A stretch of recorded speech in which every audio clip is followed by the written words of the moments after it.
Hello everyone. Today we are going to start a new chapter in your subject probability and statistics. The chapter number 5th means unit number 5, curve fitting by the numerical method. Now before that we have already completed the unit number 1, that is basic probability. Okay, and I have already sent one tutorial based on the unit number 1 today in your WhatsApp group, so please check it and try to solve yourself. getting so आज हम यहाँ पे start करेंगे curve fitting by the numerical method. So छोटा सा chapter है, उसका weightage भी 10% है. So most of the paper आप देखो जीटीयू के, तो उसमें 7 मार्क का एग्जाम्पल आने के चांसेस बहुत ज़्यादा है उसमें से, ये चैप्टर में से. और बहुत इजी है, कुछ नहीं करना है, सिर्फ एक दो जो नॉर्मल इक्वेशन आते हैं वो आपको याद रखने हैं.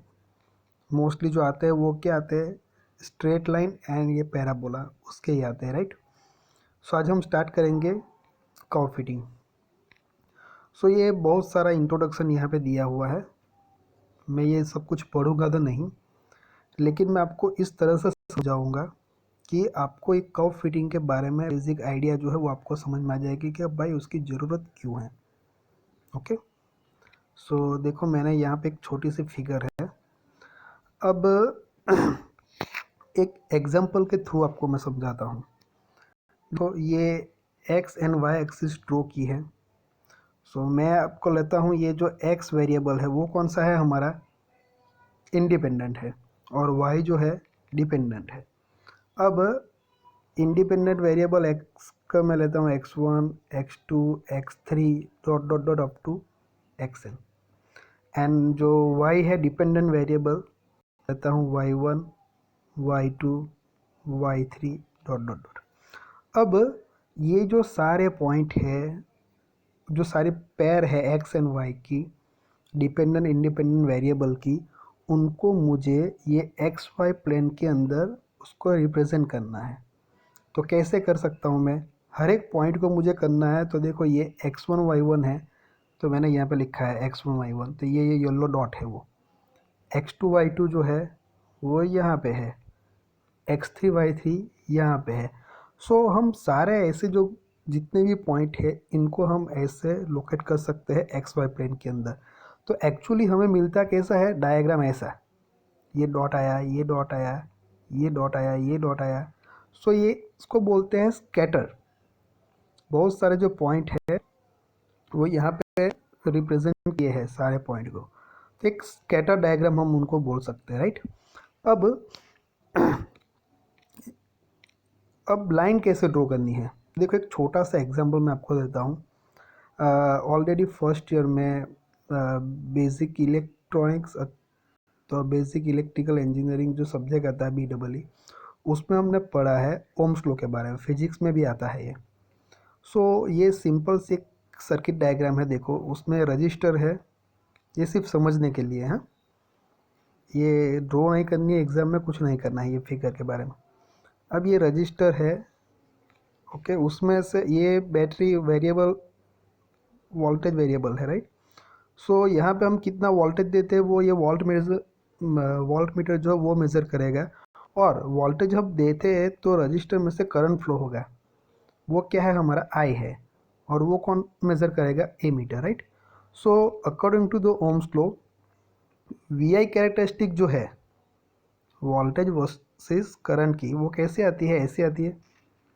मतलब वोल्टेज जो हम देते हैं रजिस्टर के अक्रॉस में, और जो करंट जो पास होता है उसकी वजह से वो लीनियर रिलेशनशिप में रहते हैं. जैसे जैसे वोल्टेज बढ़ता है, so current should be increase in a same proportion. Getting. So V equal to I R हम लिखते हैं. सो वोल्टेज एंड करंट जो है वो मतलब ये प्रोपोर्शन में लीनियरली वो इंक्रीज हो गया, राइट.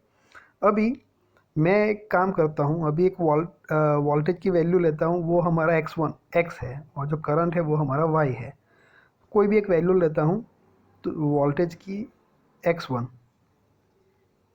करंट उसका आएगा y1, तो मैंने यहाँ पे x1 y1 बताया. अब सिमिलरली मैं वोल्टेज की वैल्यू चेंज करता जाऊंगा, करंट की वैल्यू अलग आती जाएगी। तो मान लो कि इस तरह से हमारा ये डॉट आया। अब ये रीडिंग वैलिड है या नहीं है? नहीं है। अब मैं उसको कनेक्ट करूँ तो कैसा आएगा? देखो ये लाइन, सॉरी, x1 के बाद x2 y2, x3 y3, x4 x5 y4, x5 y5। अभी ऐसी जो ये स्टेयरकेस जैसा अभी शेप आया, तो ये वैलिड है? नहीं है। Actually according to the Ohm's law क्या है? v equal to I R. तो उसकी जो रिलेशनशिप है वो क्या है? ऐसी स्ट्रेट लाइन आती है, लीनियर रिलेशनशिप। और यहाँ पे हमारा नहीं आया, तो उसकी वजह बहुत सारी है। या तो ये इंस्ट्रूमेंट जो है उसमें एरर हो सकती है, उसका थोड़ा बहुत लॉस होता है, उसकी वजह से रीडिंग, ओके। या तो हमारी एरर, ह्यूमन एरर भी हो सकती है रीडिंग पढ़ने में, ओके। बहुत सो इंस्ट्रूमेंटेशन एरर आ सकती है, लॉस की वजह से रीडिंग कम आ सकता है, ओके। इंस्ट्रूमेंट में कोई प्रॉब्लम हो, हमारा रीडिंग लेने में कोई प्रॉब्लम हो। सो बहुत सारी प्रॉब्लम की वजह से मान लो कि ऐसे रीडिंग अलग अलग है। सो ये तो स्टेयरकेस जैसा तो नहीं चलेगा, समझ में आ रहा है? उसकी रिलेशनशिप तो ऐसी आती है। तो ये हर एक पॉइंट के बीच में हमें ये लाइन ड्रॉ करनी है। सो लाइन हम ऐसे भी ड्रॉ कर सकते हैं, ऐसे भी ड्रॉ कर सकते हैं, कैसे भी ड्रॉ कर सकते हैं। लेकिन हमें जो ये कर्व लाइन, मतलब ये कर्व हमारा ऐसा है कि ये कर्व स्ट्रेट लाइन भी हो सकती है, ये कर्व लाइन भी हो सकती है, ऐसा पैराबोला भी हो सकता है, गेटिंग? सो जो भी कर्व हम ड्रॉ करेंगे वो बेस्ट फिट होना चाहिए। मतलब जो हमारे जो ये डेटा है, जो रीडिंग आया है, उनको वो परफेक्टली में मतलब रिप्रेजेंट करे, ऐसा होना चाहिए। सो कर्व फिटिंग का मतलब क्या है? कर्व हमें ड्रॉ करना है, लेकिन वो कैसा होना चाहिए? बेस्ट फिट होना चाहिए। सो अभी हमने रीडिंग लिया, सभी को हम कनेक्ट करेंगे तो हमारा ऐसा आएगा। तो एक्चुअल में रिलेशन क्या है? लीनियर है। तो हम क्या लाइन ड्रॉ करते हैं? ऐसे स्ट्रेट लाइन ड्रॉ करते हैं, देखो, गेटिंग? तो जो हमारा जो वो रूल है वो भी फुलफिल हो जाएगा और हमें रिजल्ट भी परफेक्ट मिलेगा। सो जो भी डेटा है वो डेटा के बेस पे ये जो हम कर्व ड्रॉ करते हैं वो बेस्ट फिट होना चाहिए। मतलब कि जो एरर आती है, अब एरर क्या है? देखो एक्चुअली पॉइंट हमारा क्या है? येलो यहाँ पे आया, लेकिन हमारी लाइन कौन सी है? ये है। सो दोनों के बीच में जो है यहाँ पे ये ये जो लाइन बताई है ब्लू कलर की, वो एक्चुअली क्या है? एरर है। सो वो एरर हर पॉइंट पे, देखो ये नेगेटिव भी हो सकती है, पॉजिटिव भी हो सकती है, लेकिन तो ये जो एरर है वो कैसे होनी चाहिए? मिनिमम होनी चाहिए। हमें उसको मिनिमाइज करनी है एरर को, तब जाके हमारा जो कर्व है वो बेस्ट फिट हो, गेटिंग? सो इसलिए कर्व फिटिंग की ज़रूरत पड़ती है, गेटिंग? समझ में आ रहा है? सो ये एक एग्जांपल के थ्रू आपको बहुत ज़्यादा आइडिया आ जाएगी कि क्यों हम ये यूज़ करते हैं। सो ऐसा नहीं कि भाई स्ट्रेट लाइन आएगी, ऐसा कर्व भी आएगा, जो भी आएगा, लेकिन ये जो हमारा स्कैटर जो है, ये पॉइंट वाला, उसको ही हमें रिप्रेजेंट करना है, लेकिन बेस्ट कर्व ड्रॉ करके। वो फिट होना चाहिए परफेक्टली, कहीं पे भी हम ड्रॉ नहीं कर सकते, ओके। सो इसलिए हमें ये कर्व फिटिंग यूज़ करना है, और उसमें भी हमें जो मेथड यूज़ करनी है वो कौन सी है? Least square method, okay, curve fitting में। सो हम वो जो इक्वेशन है लीस्ट स्क्वायर मेथड का, वो हम डिराइव करने की ट्राई करेंगे अभी। तो जो मैंने बताया अभी तक वो सब कुछ यहाँ पे लिखा है, ओके। देखो पहले तो कर्व फिटिंग के बारे में। So curve fitting is the process of finding the best fit curve for a given set of data. So given set of data मतलब ये हमारा x1 y1 x2 y2 up to जितने भी data हो, वो डेटा के लिए जो बेस्ट फिट कर्व हमें ड्रॉ करना है वो है curve fitting. It is the representation of the relationship between two variable by means of an algebraic equation, getting? सो ये दो वेरिएबल का रिप्रेजेंटेशन ही है। चलो अब the method of least square assumes that the best fit curve of a given type is the curve that has the minimum sum of the square of deviation, that means least square error from a given set of data। उसका मतलब क्या है कि जो मैंने error बताई आपको, जो पहले आपको मैं बताता हूँ यहाँ पे जो लिखा है वो, suppose that data points are, जो हमने देखा वो जो सारे पॉइंट है, ओके, डेटा पॉइंट है, where x is a independent and y is a dependent variable. Let the fitting curve fx has the following deviation or error or residuals from each data point. मतलब ये सारे x1 y1 x2 y2 x3 y3 ये हमारा जो दिए हुए data है। अब ये जो कर्व फिट कर रहे हैं ये, उसको हमने क्या बोला है, fx। और ये जो है ओरिजिनल पॉइंट हमारा ये येलो है, और जो लाइन ड्रॉ की उसके बीच में जो भी गैप है वो एक्चुअली क्या है, उसको बोलते हैं रेसिडुअल या डेविएशन या एरर। सो हमें ये एरर फाइंड करनी है। तो एरर कैसे लिखेंगे, तो देखो मैं यहाँ पे E1 लिखा है, लेकिन ये यहाँ पे बुक में D1 लिखा है। जो भी आपको लिखना है वो लिख सकते हो, तो मैं यहाँ पे भी D1 ही कर देता हूँ। चलो, सो D1 इक्वल टू क्या लिखेंगे हम, ये डिफरेंस आएगा ना। सो D1 इक्वल टू क्या आएगा, यहाँ पे पॉइंट कौन सा है, ये y1, तो y1 माइनस क्या आएगा, ये लाइन किसकी है, ये fx की है, लेकिन वहाँ पे पॉइंट कौन सा है, x1 है। तो D1 जो है वो हम ऐसे लिख सकते हैं, y1 माइनस fx1। सिमिलरली आप इनके लिए सभी के लिए D1 D2 ऐसे लिख सकते हो आप, गेटिंग। सो यहाँ पे लिखा है देखो, ये D1 इक्वल टू क्या है, y1 minus fx1, D2 equal to y2 minus fx2, plus dot dot dot dn equal to क्या आएगा, yn minus fxn। Assume that the number of जो गिवन डेटा है वो कितने हैं, हमारे n है, रेडी। सो ये क्या हो गया, हमारी ये जो ब्लू लाइन बताई है वो सारी एरर है। सो ये सारी डेविएशन है, तो उनको इस तरह से रिप्रेजेंट कर दिया, मैथमेटिकली लिख दिया हमने। अब क्या करना है कि ये एरर जो है मैंने बोला है, वैसे यहाँ पे पॉजिटिव है, यहाँ पे नेगेटिव भी हो सकती है, यहाँ पे पॉजिटिव भी हो सकती है। सो हमें क्या करना है, यहाँ पे लिखा हुआ है देखो, clearly some of the deviation will be positive and other negative, thus to give equal weightage to each error. हर एक एरर को हमें इक्वल वेटेज देना है, तो क्या करेंगे, we square each of this and form their sum. मतलब हर एक जो एरर आई हमारी, ये D1 आई, D2 deviation up to DN, सभी का क्या करेंगे, हम स्क्वायर करेंगे। देखो ये D1 square, D2 square, plus dot dot dot plus DN square, और सभी का क्या करेंगे, एडिशन कर देंगे। तो वो हमारे जो टोटल एरर आएगी उसको हम कैपिटल D से हम यहाँ पे रिप्रेजेंट करते हैं। चलो, तो कैपिटल D क्या हो गई, सारी जो एरर है उसको इक्वल वेटेज देना है, तो हमें क्या करना है, स्क्वायर करना है। सो ये D1 का स्क्वायर किया, D2 का स्क्वायर किया, और सभी का क्या करना है, हमें समेशन करना है, राइट।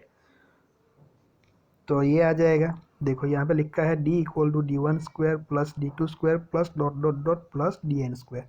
सो ये टोटल एरर आ गई हमारी। तो उसको शॉर्ट फॉर्म में लिखना है, तो ये सेम ही है। देखो ये शॉर्ट फॉर्म में क्या लिखा, summation I from 1 to n, और यहाँ पे क्या लिखेंगे, DI स्क्वायर, ओके। अब DI स्क्वायर की जगह पे हम लिख सकते हैं कि भाई D इक्वल टू क्या है, YI minus F of XI square. ये D जो एरर है उसका हम लिख सकते हैं ऐसे। वो कैसे लिख सकते हैं, देखो यहाँ से, ये y1 माइनस एफ x1 है ना। सो हम ये जनरल फॉर्म में लिखते हैं, तो क्या लिखेंगे, y1 की जगह पे yi minus F of xi, getting. So यहाँ पे di स्क्वायर की जगह पे di की जगह पे ये लिखा है और उसका स्क्वायर। सो ये जो एरर आई हमारी टोटल क्या है, कैपिटल D, तो ये आई, वो कैसे होनी चाहिए, एक्चुअली मिनिमम होनी चाहिए, गेटिंग। जितनी एरर आपकी मिनिमाइज होगी इतना अच्छा आपका कर्व फिट होगा, सिंपल सी बात है। सो एरर को ही हमें मिनिमाइज करना है। तो देखो यहाँ पे क्या करेंगे हम, अभी स्ट्रेट लाइन के लिए अभी देखेंगे इस वीडियो में, नेक्स्ट वीडियो में हम पैराबोला के बारे में देखेंगे। सो यहाँ पे है देखो, फिटिंग अ स्ट्रेट लाइन। सो यहाँ तक तो जो कॉन्सेप्ट है वो सेम ही है हमारा, ये जो है वो। अब यहाँ से थोड़ा चेंज होगा, उसमें भी बहुत कुछ है नहीं। फिटिंग अ स्ट्रेट लाइन, तो स्ट्रेट लाइन का इक्वेशन हम जनरली क्या लिखते हैं, y equal to a plus b x.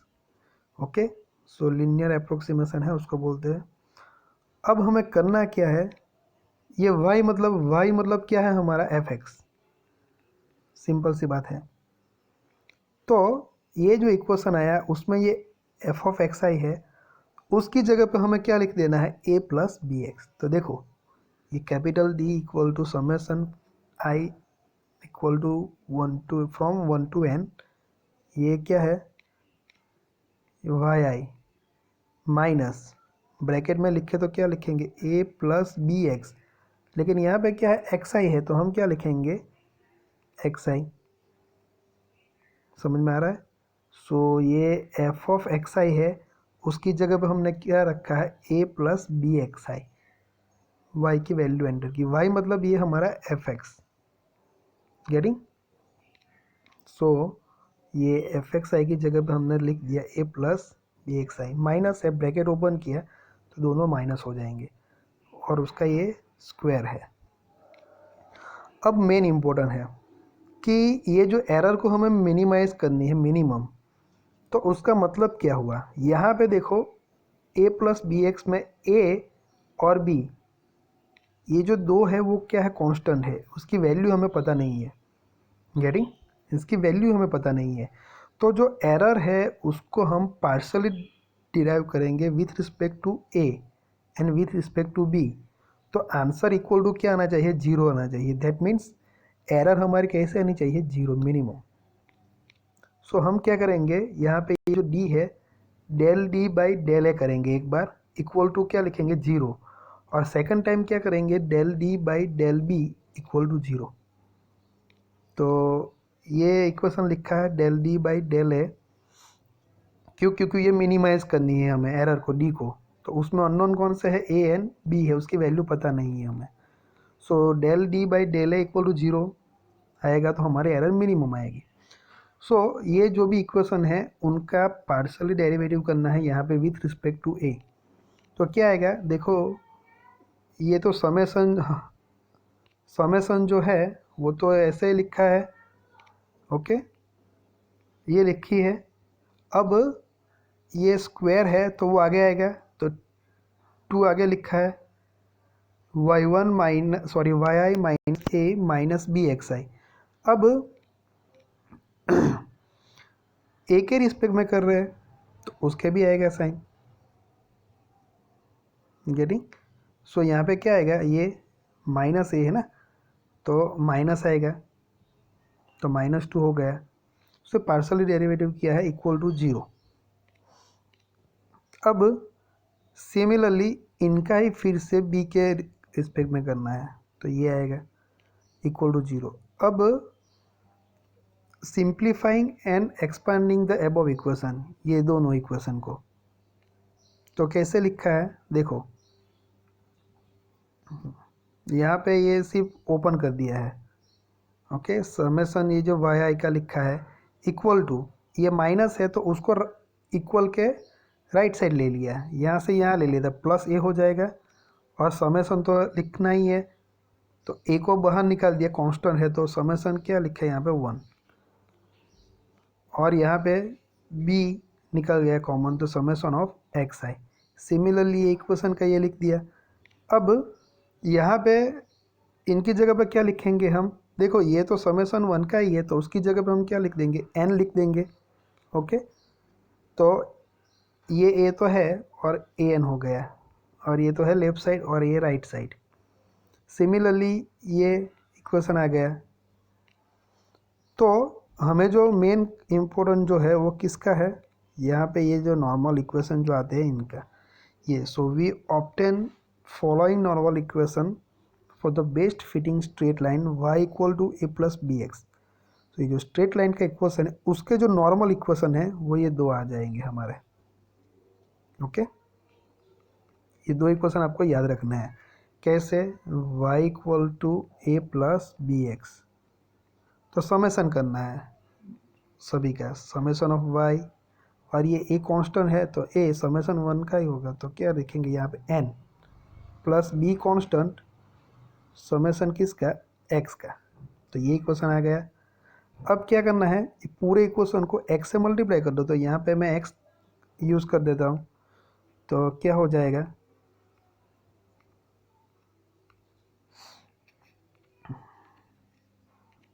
Summation